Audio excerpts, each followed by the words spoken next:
Assalamualaikum warahmatullahi wabarakatuh. Kami dari kelompok 6 di sini izin untuk mempresentasikan mengenai hasil pembahasan dari kami yaitu mengenai studi kasus penerapan IRP. Next. Di sini terdapat anggota kelompok kami. Yang pertama itu Aisyah Fatihatur Rahma, lalu berikutnya ada Dita Amanda Ardani, selanjutnya ada Musdalifah Putri Kasanova, berikutnya saya sendiri Siva Syaulia, dan yang terakhir Yasya Najwa Widasari. Next. Untuk slide pertama akan dibacakan oleh Aisyah. Baik, terima kasih moderator. Mungkin langsung saja masuk ke materi pertama yaitu integrasi SAP. Di sini terdapat gambar dari proses utama dalam ERP, di mana itu ada procurement to payment, order to cash, inventory atau warehouse management, plan dan juga manajemen enterprise, FI atau CO. Oke, yang pertama itu proses end-to-end procurement to payment, di mana proses ini adalah yang mencakup semua langkah dari permintaan barang atau jasa hingga pembayaran kepada vendor. Komponen utama itu yang pertama ada Purchase Requisition atau PR. Proses itu dimulai dengan permintaan internal untuk material atau layanan. Dalam ERP, PR ini memicu alur kerja persetujuan yang melibatkan pengecekan spesifikasi harga dan juga anggaran. Lalu yang kedua ada PO atau Purchase Order, di mana ERP menghasilkan PO yang merupakan instruksi resmi kepada vendor untuk pengaduan barang atau jasa. Dalam ERP ini membantu dalam pemilihan vendor dan juga pengaturan pembayaran.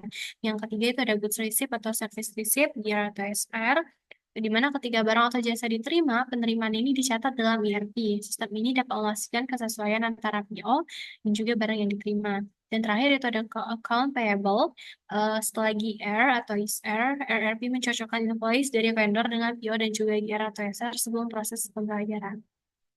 Lalu yang kedua itu ada order to cash, di mana untuk order to cash ini memiliki beberapa tahapan proses juga. Yang pertama itu ada sales order yang dalam ERP itu dapat memproses pesanan dari pelanggan, mencatat semua informasi terkait produk, kuantitas dan juga syarat penjualan.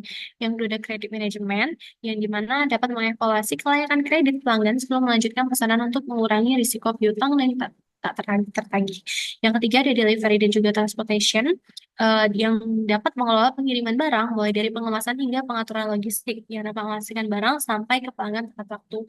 Dan terakhir itu ada billing and incoming payment, di mana setelah pengiriman, ERP dapat membuat invoice dan juga mencatat pembayaran yang diterima sebagai pendapatan. Di sini ada juga gambar untuk order to cash, di mana dalam komponen yang kedua ini adalah order to cash itu memiliki beberapa manfaat juga. Yang pertama itu untuk meningkatkan efisiensi operasional melalui otomatisasi. Yang kedua, pengurangan risiko piutang tak tertagih dengan evaluasi kredit. Dan terakhir itu optimalisasi arus kas dengan manajemen penagihan yang lebih baik. Next itu ada inventory warehouse management, yang mana memiliki beberapa fitur utama juga. Yang pertama, inventory tracking, yang dapat memungkinkan pelacakan persediaan secara real time, serta membantu dalam pengelolaan stok yang lebih efisien. Yang kedua, ada warehouse optimization, yang dimana dapat mengoptimalkan penyimpanan juga distribusi barang di gudang, dan mengurangi waktu dan biaya operasional. Dan terakhir, itu ada stock replenishment, yang dapat membantu dalam perencanaan pengisian kembali stok berdasarkan permintaan dan juga tingkat persediaan saat ini. Nah, di mana untuk proses ini itu juga memiliki beberapa keunggulan. Yang pertama itu untuk visibilitas stok yang lebih baik mencegah stock out dan juga overstocking. Lalu pengurangan biaya penyimpanan melalui manajemen gudang yang efisien. Dan terakhir itu optimalisasi level persediaan mendukung layanan operation. Oke, dan terakhir ini ada plan dan juga manage enterprise, di mana FI atau CEO ini tuh mencakup pengelolaan keuangan dan juga pengendalian dalam organisasi, di mana memiliki tiga aspek kunci. Yang pertama, financial integration, yang dapat mengintegrasikan semua transaksi keuangan, memungkinkan pelaporan keuangan yang akurat dan tepat waktu. Yang kedua, ada cost control, di mana dapat membantu dalam pengendalian biaya dengan menyediakan data biaya yang rinci dan analisis variance. Dan terakhir ada budget management, yang dapat mendukung pengelolaan anggaran dengan menyediakan alat untuk perencanaan dan juga pemantauan anggaran. Baiklah, untuk materi selanjutnya akan dijelaskan oleh rekan saya. Baik, selanjutnya kita masuk ke implementasi SAP Enterprise Research Planning di PT Indofood Sukses Makmur Tbk. Yang pertama, di PT Indofood ini menghadapi tantangan, diantaranya ialah pada bagian produksi, distribusi, dan juga keuangan, sehingga untuk meningkatkan efisiensi dan daya saingnya, Perusahaan ini memutuskan untuk mengimplementasikan sistem ERP ini, sehingga seluruh proses operasional dilakukan dalam satu sistem terpusat. Indofood memilih SAP R3 sebagai solusi ERP utama yang didukung oleh SAP APO untuk manajemen rantai pasokan dan juga SAP Business Intelligence dengan SAP BW untuk analisis bisnis. Dengan sistem ini, Indofood berharap dapat meningkatkan keterhubungan antar divisi, mempercepat pengambilan keputusan, dan menghadapi persaingan pasar yang semakin ketat. Next. Di sini merupakan proses implementasi sistem, di mana yang pertama yaitu mengotomatisasi proses produksi dan inventaris, kemudian yang kedua mengintegrasikan antar divisi, yang ketiga pemantauan real time, dan terakhir yaitu pengelolaan transaksi multi-course dan dukungan multibahasa. Otomatisasi proses produksi dan inventaris yang dilakukan oleh PT Indofood diantaranya ialah dalam perencanaan produksi dan juga manajemen inventaris. Dalam perencanaan produksi ini dilakukan dengan perkiraan permintaan wilayah itu dilakukan berdasarkan wilayah distribusi dengan penjadwalan produksi yang otomatis serta kalkulasi kebutuhan bahan baku yang terintegrasi. Kemudian untuk manajemen inventaris, otomatisasi yang dilakukan ialah sistem pemesanan ulang otomatis yang diterapkan dengan sistem peringatan untuk level stok, sementara pengasihan data dilakukan secara otomatis. Kemudian langkah selanjutnya ialah integrasi antar divisi. Proses integrasi ini mencakup berbagai divisi, diantaranya ada divisi produksi, distribusi, dan keuangan, sehingga semua departemen ini bekerja dengan informasi yang sinkron. Sistem ini menghubungkan manajemen gudang dengan perencanaan produksi, serta akuntansi keuangan dengan pengendalian biaya. Integrasi ini juga mempermudah koordinasi antara bagian pengadaan atau procurement dan produksi. Kemudian yang terakhir yaitu pemantauan real time. Pada implementasi SAP ERP ini memungkinkan pemantauan proses produksi secara real time sehingga Indofood dapat melacak status produksi, pengiriman, dan stok produk secara instan. Selain itu juga, sistem ini memungkinkan analisis pola konsumsi konsumen, evaluasi kinerja distribusi, dan pemantauan efisiensi produksi dengan lebih akurat. Next. Kemudian ada pengelolaan transaksi multi-course dan dukungan multibahasa. Sistem SAP juga menangani transaksi dalam berbagai mata uang, terutama untuk pembelian bahan baku impor. Transaksi dalam mata uang ataupun mata uang rupiah dan juga dolar Amerika Serikat dikelola secara otomatis dengan pelaporan keuangan yang dapat dikonsolidasikan dalam beberapa mata uang. Kemudian SAP ERP yang digunakan Indofood ini memiliki antarmuka yang mendukung penggunaan dalam bahasa Indonesia serta bahasa Inggris. Laporan-laporan juga dihasilkan dalam beberapa bahasa sehingga mendukung kegiatan operasional yang beroperasi di lingkungan internasional. Selanjutnya akan dijelaskan oleh rekan saya. Baik, selanjutnya ada manfaat implementasi SAP ERP, di mana manfaat dari SAP ERP pada Indofood sangat signifikan. Sistem ini memungkinkan perusahaan untuk lebih akurat dalam memenuhi permintaan konsumen di berbagai wilayah distribusi. Pengiriman informasi untuk pengambilan keputusan menjadi lebih cepat, yang meningkatkan efisiensi biaya, waktu, dan tenaga. Biaya administrasi juga menurun karena proses otomatisasi dan pengarsipan yang lebih efektif. Selain itu, analisis transaksi data menjadi lebih rinci, membantu perusahaan memahami pola konsumsi pelanggan dengan lebih baik. Next. Tantangan implementasi dan solusi. Yang pertama ada kompleksitas integrasi, di mana Indofood menghadapi tantangan besar dalam hal integrasi yang kompleks antar sistem. Solusinya adalah dengan menerapkan implementasi sistem secara bertahap, memastikan tiap tahap berhasil sebelum melanjutkan ke tahap berikutnya. Selain itu, pelatihan intensif dilakukan untuk memastikan karyawan memahami dan mampu mengoperasikan sistem dengan baik.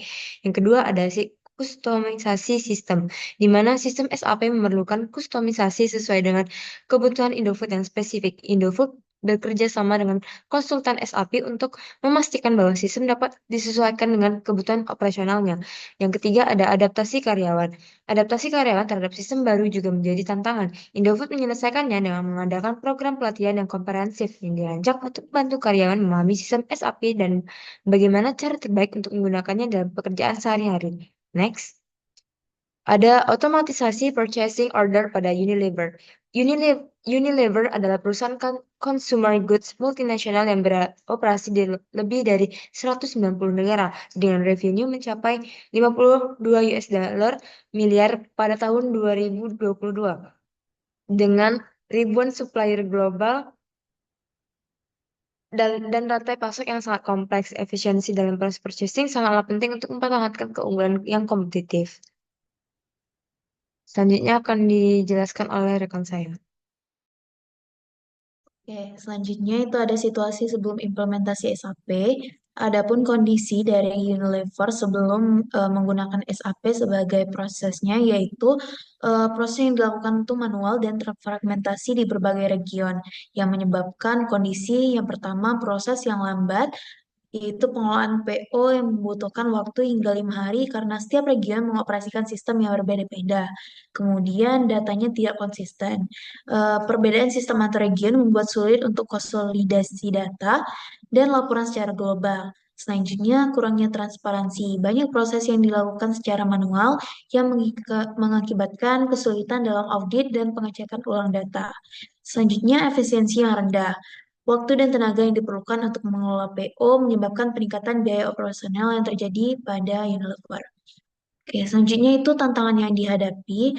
Adapun tantangan yang dihadapi oleh Unilever sendiri, yang pertama inkonsistensi data. Setiap region menggunakan sistem yang berbeda yang menyebabkan sulitnya konsolidasi data global. Yang kedua, kesalahan input manual. Penggunaan kertas dan spreadsheet menggunakan seringnya terjadi kesalahan input. Yang ketiga, waktu pemrosesan yang lama. Proses PO manual memakan waktu hingga 5 hari yang menghambat efisiensi operasional. Yang keempat, kurangnya transparansi, di mana tidak ada cara real time untuk melacak status PO sehingga proses audit menjadi sulit. Next. Selanjutnya, proses setelah implementasi ERP. Kondisi di mana Unilever telah mengimplementasikan SAP ERP, proses purchase order menjadi otomatis. Sistem ERP mengintegrasikan modul materials management atau MM dengan modul lain seperti warehouse management dan finance, memungkinkan PO dibuat secara otomatis berdasarkan permintaan inventory. Seluruh data disinkronkan secara real time sehingga manajemen dapat memantau alur PO dari permintaan hingga persetujuan dalam waktu yang singkat. Selain itu, kontrol dan otorisasi dilakukan secara otomatis melalui sistem alur kerja atau workflow, dan transaksi bisa diaudit secara langsung.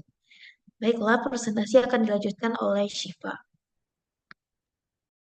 Baik, untuk materi selanjutnya yaitu mengenai keuntungan dari implementasi ERP pada Unilever. Di sini terdapat 4 poin. Untuk poin pertama itu otomatisasi proses purchase order, di mana sebelum menggunakan SAP, proses PO manual membutuhkan banyak langkah dan waktu. Dengan otomatisasi, PO dibuat secara otomatis berdasarkan permintaan inventory yang diajukan oleh sistem material requirement planning atau MRP. Hal ini meminimalkan intervensi manusia, mengurangi kesalahan input, dan mempercepat siklus pengadaan dari hitungan hari menjadi hitungan jam. Berikutnya yaitu pemantauan real time, di mana implementasi SAP ini memberikan visibilitas penuh terhadap seluruh proses pengadaan. Sistem ini memungkinkan monitoring PO secara real time, mulai dari pengajuan hingga persetujuan dan penerimaan barang.